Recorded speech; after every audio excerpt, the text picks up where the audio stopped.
Do we want to start? Maybe. Okay. To start with, I'm just thinking that maybe we can do a one-line introduction, and let's keep it brief. So you one line about who you are, and maybe what is your product specialization. Like, you pick one of the products in Power Platform which you feel closest to, and mention that. So maybe I can go start first. So I'm Kunal Tripathy. I'm based here in Calgary, and I'm a Microsoft MVP. I work for Avanade. I lead their Power Platform practice here in Canada. And my favorite product is, of course, Power Apps, but within Power Apps, it's Power Apps Portal. That's my favorite product. So, yeah. With that, maybe Saurabh, you can go next. Yeah, sure. So my name is Saurabh Pimpalgaonkar, and I work for KPMG Canada here. I'm a technical team lead here at KPMG Canada, and talking about a product that I love, I think I'm also leaning towards Power Apps Portal since my background is also from ADX Studio Portals. So I think I will vote for Power Apps Portals as well. Haniel, you want to go next? I think you spoke to most of us, but maybe. Sure. Haniel Croitoru, I'm an associate director based out of for Protiviti, based out of Toronto. 5 times Microsoft MVP business applications. That's for the last 2 years. Before that, SharePoint. Been doing a lot of work in SharePoint and Teams and a lot of that in the past. And ever since Power Platform started, I've never looked back. That was like, I've been basically leading the global Power Platform practice for Protiviti. In terms of my focus is mostly around probably Power Apps and Power Automate. I have made a promise to myself to get more into Power BI and some of the other areas. And I've actually been focusing quite a bit, just due to demand, a lot around assessments, governance, those elements which are often forgotten by companies, right? It's like, oh, look, shiny tool, let's start using it, right? And then later on, they're like, oh my God, what's going on here? So, Deepak. Thank you. So, hey everyone, this is Deepak Kaushik. I'm a Microsoft Azure MVP based in Saskatchewan. I'm Chief Architect in Capgemini. And basically, my area of expertise is a little bit different. It's Azure, Databricks, Ingestion, Azure Well Architect Framework. So might be, I feel it's not for Power, but any question related to that, I will be super happy to, assist with. Thank you. Maybe Charan? Hi all, my name is Charan Sodhi. I am a partner at Evolvus, and by trade I am a Microsoft 365 consultant, predominantly focused on SharePoint, Dynamics 365, and Power Platform. I have been in Microsoft Technologies for the last 17 years, last 6 years specifically focused on Power Platform. Ask away if you have any questions. Vivek?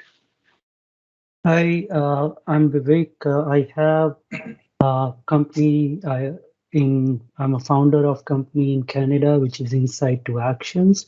And also I'm a partner in another company, which is Stridely Solution. We have around 300 people, Power Platform side around 60.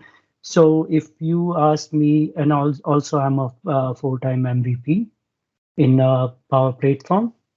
If you ask me, you put me in a very difficult situation by asking select one from Power App, because having been in this role, mostly I work at least 3 applications side by side, Power BI, Power App, and Power Automate. The rest of the things are coming up, but not that much. So if you tell which one I'm in love with now, I'll say Power App. Which one I started with. Which one I started with and still love it is Power BI. Oh my God, they converted you, Vivek. Oh my yes, God. Ashraf. Well, being converted, my friend. You are leaving it. You have one child, then you love a lot because you have one. When you have 2, you have to divide. Careful, Vivek. I think you just dug yourself a hole right there. Yeah, is it applicable everywhere, Vivek? Is it applicable to wives too? right? You cannot say that my Is first it one applicable to women is. too? Yeah, So- good thing it's so a that's long what weekend. You'll have enough time to recover from it. So that's who I am, like working in Power Platform most of the time, SAP and Oracle technology as well. It's your gratitude, bro. You are pro in Croitoru, like for Power BI. You are a pro. So you are moving ahead and guiding another one. So that's really nice. Ashraf, you want to go Ashraf? next? Yeah, for those of you who didn't attend my session, my name is Ashraf Ghonaim. I co-lead the Power Platform User Group community with Vivek, and I'm also Power BI, Microsoft MVP data platform for the last 4 years. And my favorite product is Power BI all the way.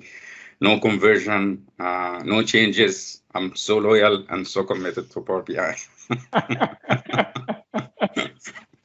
All right. With that, any brave soul who wants to ask the first question? Anybody who wants to go off mute and ask a question? If you have a question, you can start raising your hand as well as we are going through.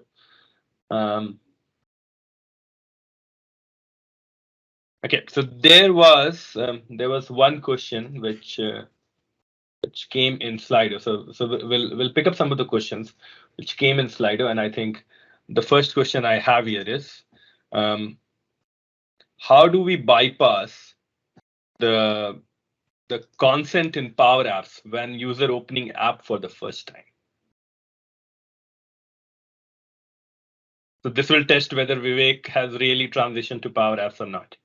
Yeah, That's means a are you quiz. talking about are you That's a talking about quiz. are you talking about select data? That option comes when you start a Power BI?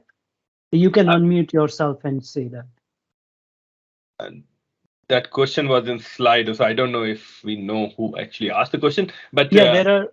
If you log in first time, there are other notifications, but after that, it always opens select data or report. It's similar to like you open Excel and it tells, if you open blank Excel, it will tell you that you want to open blank or you existing one. So that's what the pop-up is. But if you're logging in first time, yes, there are some consent, login information and all that it will ask. So you have to let me know exactly which pop-up you're talking about. So Haniel, I see actually, your hand raised. Yeah. yeah, so actually there's a PowerShell command that you can run, and what you need to do, so the first thing you need to do is you need to get the ID of the Power App, and the way that you can get the ID is when you go to the details pane for inside of the Maker portal, you can get the GUID, like 32 length character for the Power App. And then there's a command which is called set. Here I can. It's called bypass consent command list. Yeah. Set admin app. Yeah. So there's a bypass, and basically once you set the bypass to be true for that ID, then when users are trying to open up the app for the first time, it will already consent automatically. Thanks, Sharon. You beat me to it. I can't type and speak at the same time. Yeah, no worries. Yeah, just to add to that, Haniel, you will need global admin rights to run this command. I know that you could get away with just being a Power Platform admin, but I think lately I have personally experienced you need global admin as well. Okay. I see there was a hand raised by Starkey Billy. Do you want to ask your question?